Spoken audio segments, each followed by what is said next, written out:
What if Thrawn raised Anakin Skywalker? Let's explore the depths of it in the video. Thrawn looks over the cityscape of Coruscant, the skyline home to trillions of people, more people than even his homeworld. This was the very heart of the Galactic Republic, an institution with more wealth, resources, and citizens than the Chiss Ascendency could ever muster. And yet the government he finds is one woefully unfit for such a powerful state. Corruption thrives everywhere he looks, while as some Jedi and senators show they're capable individuals in this government, their influence seems limited and strangled by bureaucracy and corruption. Among the Order of Jedi is a youngling who Thrawn sees exceptional potential. Anakin Skywalker spars with some younglings. His lightsaber skills are evident as he pushes his opponent back. He already read his file, and what he found was unusual. He's already an accomplished pod racer, a mechanic, and a pilot. Despite that, the Jedi refused to accept him because of his age. The only reason they gave in was because of dogma within their order. Once he is finished with his inspection, he returns to Palpatine. Commander Thrawn. I take it your inspection went well. I have inspected everything, and I would like to request that one of your citizens return with me to the Chiss Ascendency. A Jedi youngling named Anakin Skywalker. Anakin Skywalker? You certainly do not ask for simple things, do you? I must say this is a difficult order.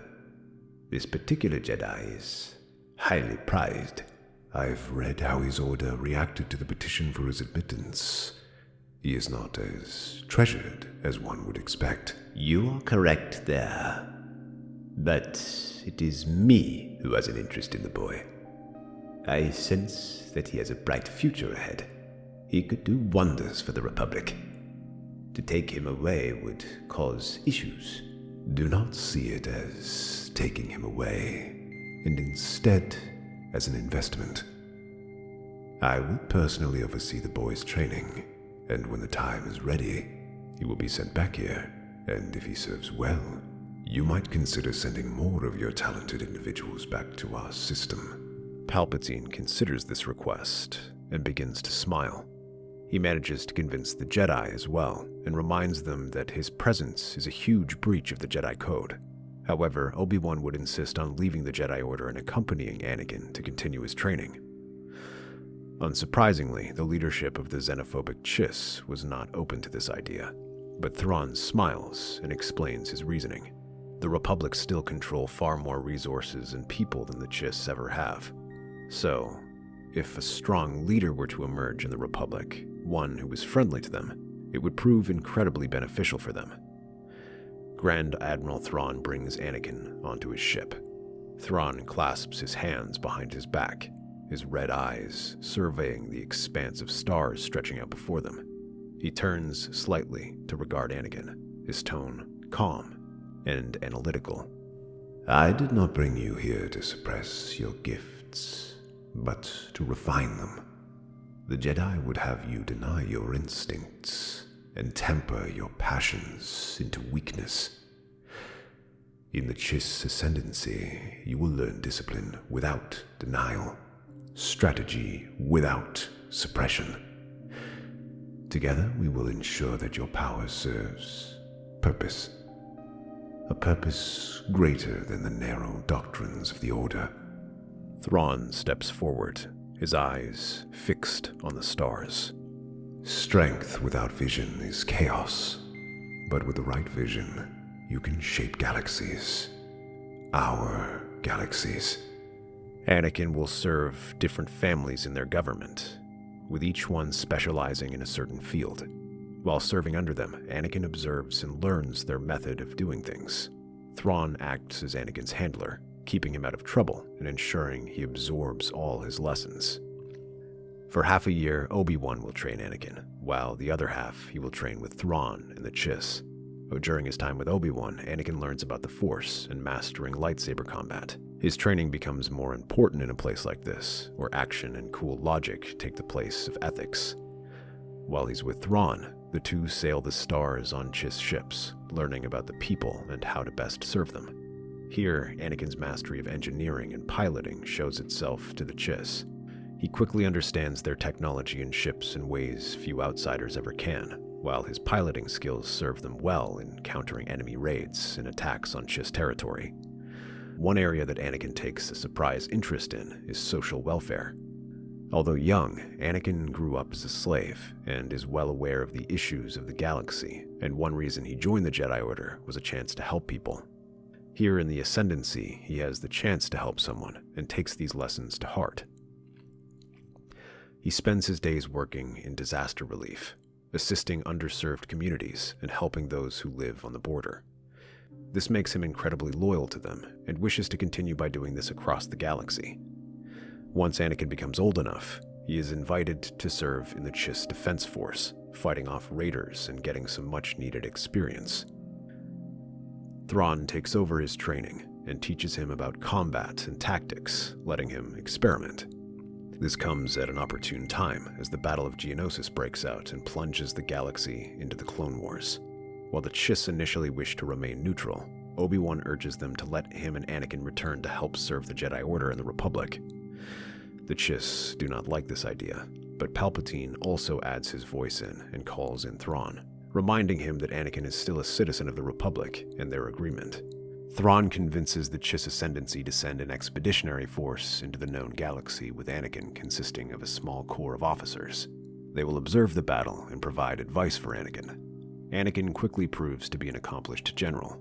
Drawing from his experience in the Chiss Defense Force, fighting against a larger force with the smaller Chiss military, Anakin expertly uses his clones, winning a string of victories in his sector. While he initially serves a relatively unimportant front, he soon clears it of CIS forces and pushes into the front lines. Thrawn is an equally competent officer who continues providing Anakin with advice. He is willing to bend the rules and break the Jedi code to get the job done, but also study their enemies' tactics and use them against them. While the Jedi Council makes their displeasure clear, they do not seriously consider this, as Anakin spends more time with the Chiss than the Jedi, and most of the public sees their success and is willing to accept it. The only person Anakin listens to is Obi-Wan, who remains his only link to the Jedi Order. He remembers how Obi-Wan left the Order to teach him and spent years in a xenophobic society to provide him with the training he deserves. One place where Anakin shows particular interest is in their use of droids and other machinery, with highly automated fleets and armies of droids. Although he learned the Chiss look down on droids as inferiors, their ability to mass-produce soldiers cannot be underestimated, especially in a war like this. The Chiss officers who accompany Anakin are shocked to see how massive the Clone War truly is. Due to the Ascendancy's small size, their wars are mostly small and involve only a few flotillas.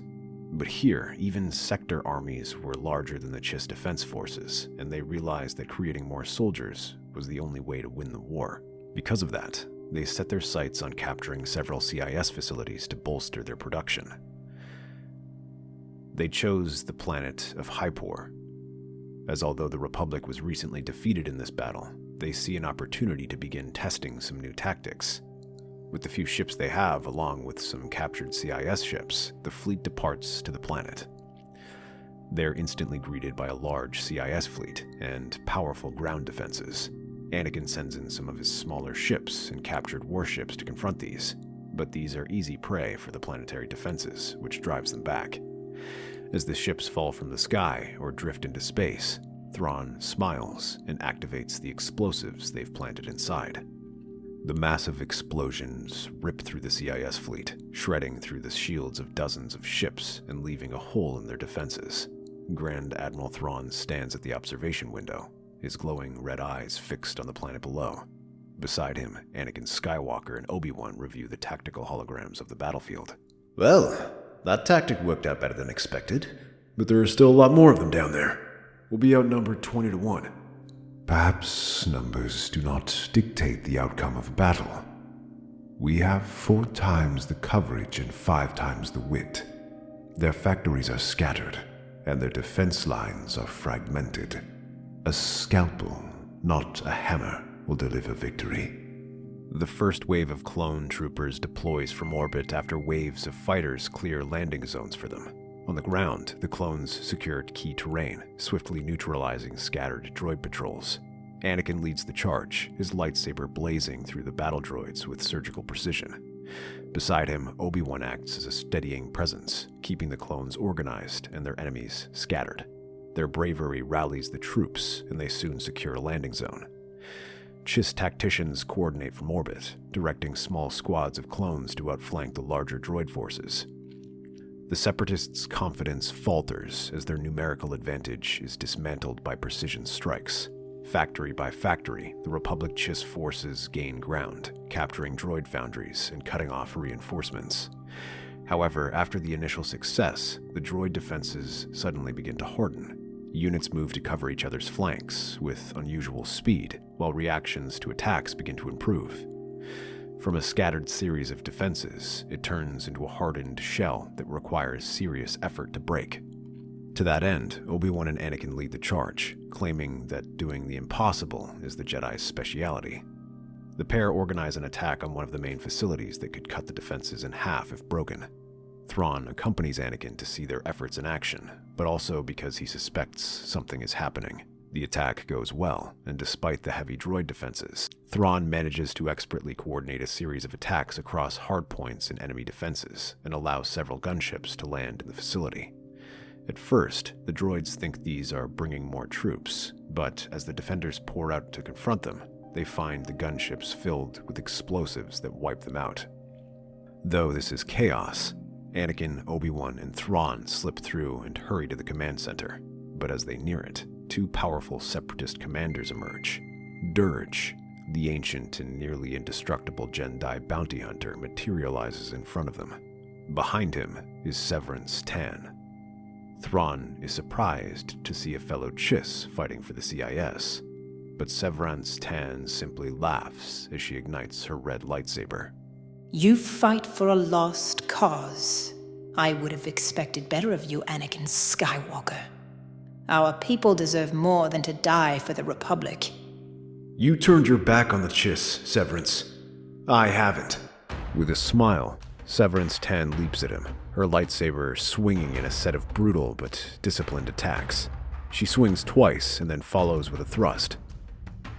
However, Anakin catches this attack and jabs her lightsaber upward to ram into her. She stumbles back, but wipes her lip, smiling as she comes at him again. Meanwhile, Thrawn fires a sonic blaster that disrupts Dirge's form as he lunges at him. Though his worm-like body writhers, it reforms itself and barrels forward, but Obi-Wan slashes one arm off and then throws him back. Dirge howls in pain, but activates his jetpack, firing his blaster at Obi-Wan with his remaining hand. He gets a few shots off, but the Jedi blocks these attacks and forces him back. One shot manages to knock the blaster off his hand, but as the weapon falls to the ground, his other hand regrows and he fires his flamethrower. This forces the pair to dive out of the way as Obi-Wan tries to redirect the flames. Thrawn hurls a vibroblade at him, but the attack goes wide until Obi-Wan uses the Force to guide it toward the flamethrower. It drives into the barrel, throwing Dirge back as his body goes up in flames. Meanwhile, Anakin and Sev'rance Tan continue their duel. The Chiss woman fights with impressive skill, holding Anakin at bay as she searches for an opening. She uses her Force abilities sparingly, focusing on altering his attacks with the Force, letting them miss before taking advantage of the opening. With this tactic, she scores a cut across Anakin's face and swings again. But Anakin catches her by the arm and twists it aside before forcing her back. He counters by springing forward, his lightsaber raining down attacks in thunderous fury. In contrast, Anakin fights with the same savage fury barely restrained by his Chiss training. The battle rages across the factory floor, their blades slicing through droids and machinery alike. However, Anakin soon gets the upper hand, as his technique is nothing Sev'rance has encountered before. He constantly uses the terrain to his advantage, dropping pipes or sending sparks flying in her direction. After one brutal slash, he hacks at a pipe, sending steam bursting across her face and forcing Sev'rance to leap back and cover herself. Meanwhile, Dirge continues to grow strong even as his body is aflame. His weapons are scattered all around him, leaving him to simply fight with his fists, throwing savage punches at them and smashing the ground around them. Despite everything that Thrawn and Obi-Wan do, nothing keeps him down. Finally, Thrawn hears reports of his forces breaking through. He raises his comms. Deploy the modified droids. The engineers release a squadron of prototype battle droids that were modified and reprogrammed. Dirge laughs as they pour blaster fire at him, snatches two in his hands, and consumes them in his fleshy mass while ripping the rest apart. But as the last one falls, he sees something in its shell, a core glowing ominously. It detonates in an explosion, followed by others, including the ones inside him. Piece by piece, Dirge's body is overwhelmed by the chain reactions until his massive form collapses, reduced to ash and burnt flesh. Inside the factory, Anakin finally gains the upper hand against Sev'rance, disarming her with a ferocious upward strike. She falls to one knee, glaring up at him, unyielding even in defeat. Do it.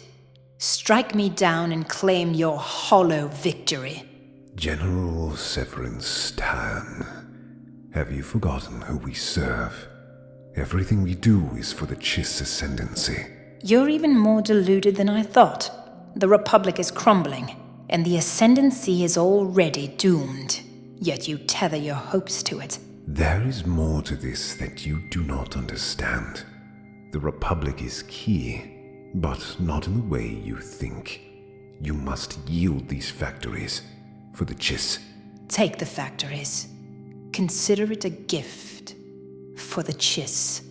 Before either of them can respond, she disappears into the shadows, leaving only her cryptic words behind. With Sev'rance's retreat and the capture of these factories, the rest of Hypori soon falls as they are thrown into chaos and allow the Republic to mop up the resistance. With these facilities, they begin constructing new droids. The success of their suicide tactics inspires them to deploy it on a wider scale.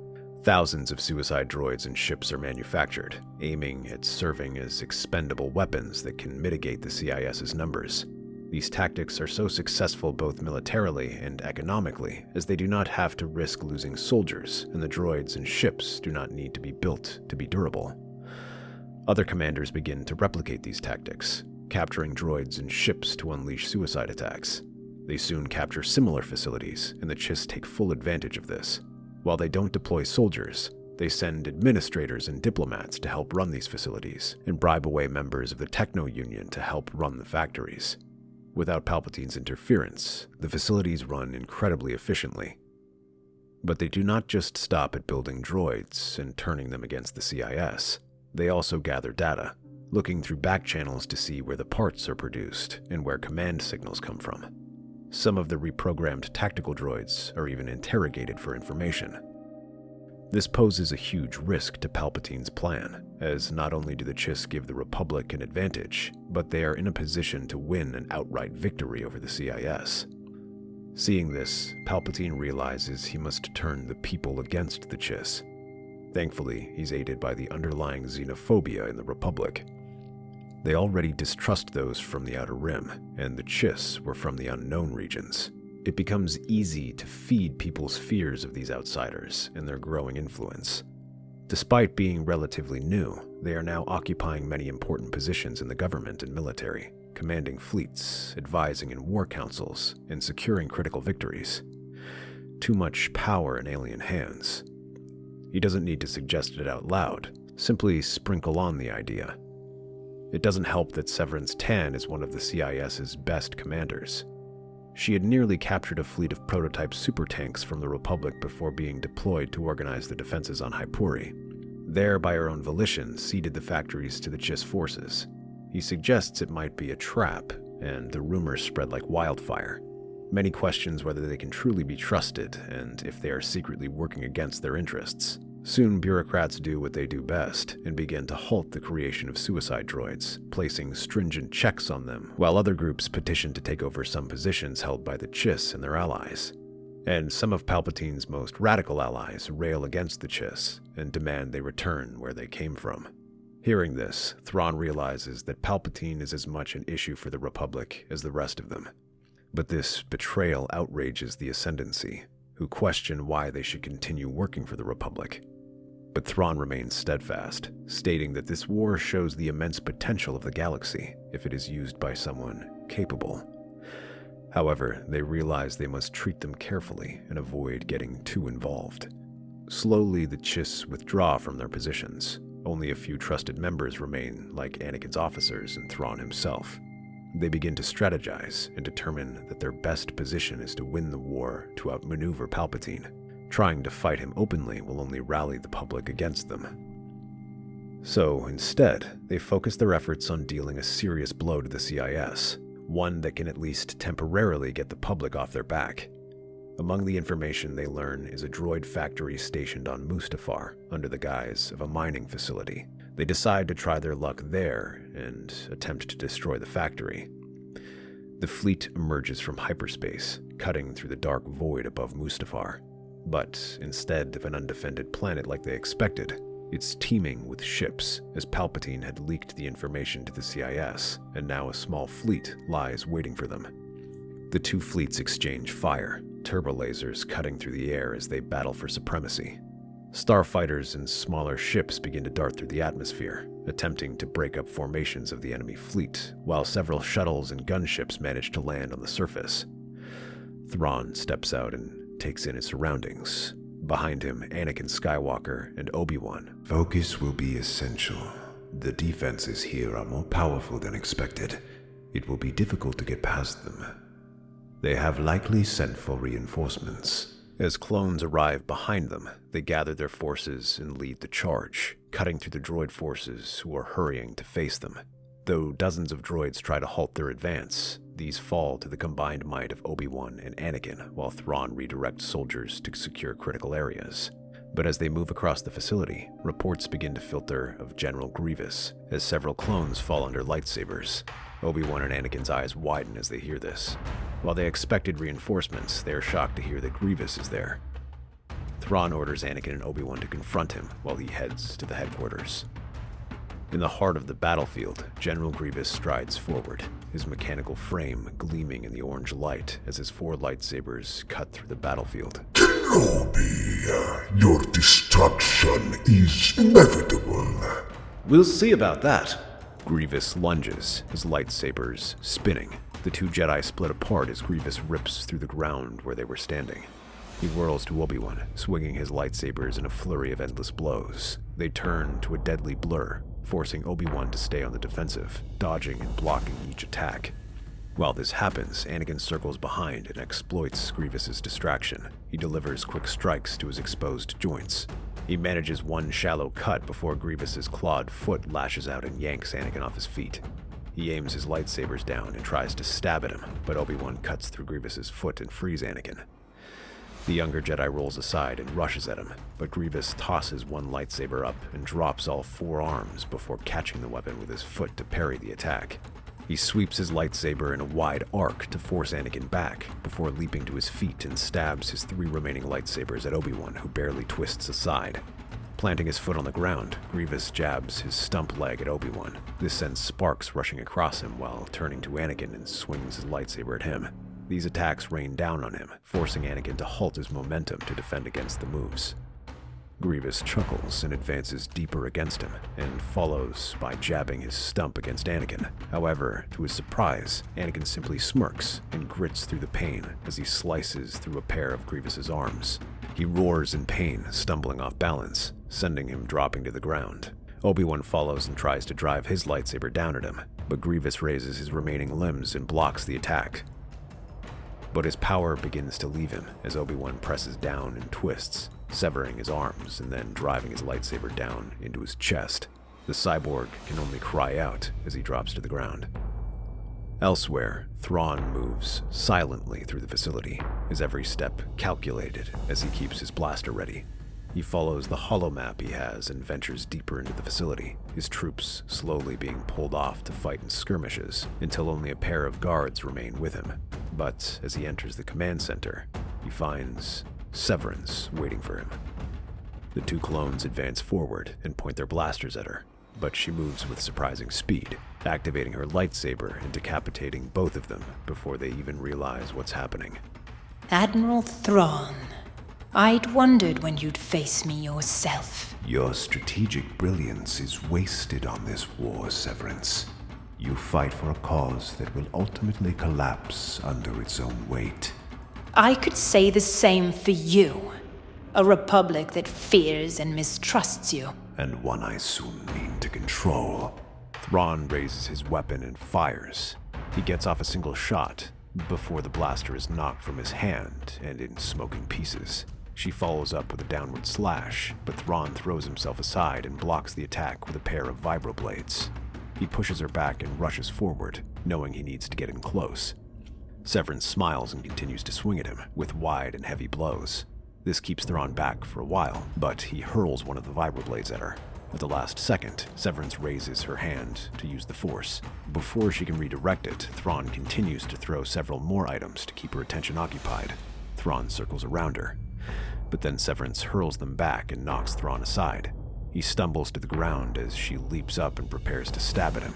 However, the male Chiss tucks his legs back and kicks her aside before leaping on her, careful to keep her lightsaber arm held in place as he holds his remaining vibroblade to her throat. You've lost. Surrender. We stand at the key to victory, and I'd rather all my people be there to see it. So you'll take me back to the Republic? By the end of this war, the Republic shall become a vassal of the Chiss Ascendency. Perhaps. But we're not so different, you and I. You don't serve the Republic. You use it. Just as I use the Separatists. She deactivates her saber and lets Thrawn help her up. The shutdown codes here will work for a portion of the droids. But I can shut down all the droids with the right codes. The two smile and make their way out, regrouping with the others. The effects of these shutdown codes are felt immediately, as large portions of the droid army shut down. But when they return to Coruscant, they report that they can potentially do this for all droids. However, they are careful to ensure Palpatine doesn't benefit from this. They also mention that there was an information leak that allowed the CIS to fortify their position. Sev'rance testifies that it came directly from the Chancellor's office. Thrawn argues that Palpatine is now compromised, and some of his allies in the Senate call for a snap election. But Anakin, by now an admired war hero, wins by a landslide. With Palpatine effectively sidelined, they deactivate the remaining droids, forcing the CIS into peace talks. However, under Thrawn and Sev'rance, the terms are gentler, and they are able to maintain some of their power and influence, provided they serve the Republic now. With the galaxy reunited, the Chiss Ascendency are now able to begin spreading their influence through their new ally, Chancellor Anakin Skywalker. That's our theory. The Star Wars universe is a galaxy filled with exciting stories and possibilities, and we love exploring them. If you want to accompany us on this journey to a galaxy far, far away, then please like, share, and subscribe to our channel.